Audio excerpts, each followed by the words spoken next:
Si je suis ici, c'est parce qu'on va parler des gueules noires. Ah non, non, non, pas moi, non! C'est comme ça qu'on appelait les mineurs de fond. Ben oui, ceux qui descendaient dans les mines à 800 mètres de profondeur pour extraire le charbon. Eh bien, il y a 75 ans, mes petits poulets, ce sont les Italiens qui sont venus en masse pour faire ce travail très difficile. Et pour nous replonger dans cette histoire, on a demandé à Iliano, un news reporter, de nous raconter l'histoire de sa famille. Bonjour les news, je m'appelle Iliano, j'ai 12 ans. Je vais vous parler de mon grand-père Onofrio et de l'immigration italienne il y a 75 ans. Quand est-ce que tu es venu en Belgique?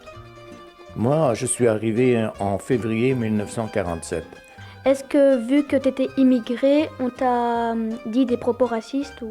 Et ça, l'étranger, retourne dans ton pays, tu es en train de bouffer notre pain. Mais ils ne pouvaient pas me dire ça parce qu'entre-temps, j'étais devenu boulanger. C'était moi qui leur donnais le pain. Comment t'as réalisé que ton père se mettait en danger tous les jours en allant à son travail? Un jour, je suis allé à la sortie du charbonnage. Je dis, mais c'est quoi, papa? Pourquoi t'es noir comme ça? Il m'a dit, c'est la vie au fond du charbon, mais t'inquiète pas, tu sais.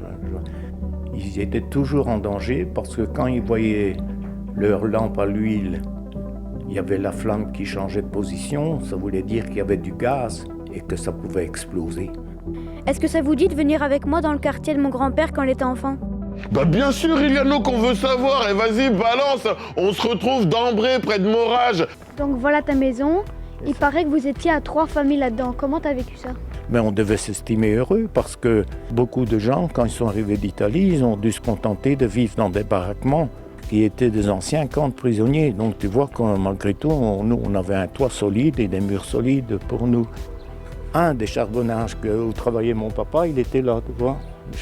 Puis quand celui-là a fermé, il est parti travailler dans un autre charbonnage à 4 km d'ici. Et il allait à pied, en travers champs. Donc il était courageux, mon papa. Personnellement, je ne peux pas me plaindre d'avoir quitté l'Italie, pour ce que j'en ai vécu et comme on a été reçu ici, après quelques années un peu plus difficiles au départ, mais après, c'était très bien. Voilà. J'espère que tu seras aussi heureux que moi dans tes souvenirs plus tard. En tout cas, une chose est sûre, c'est que ça, c'est un grand-père heureux de l'immigration italienne, qui était l'un des mots du jour.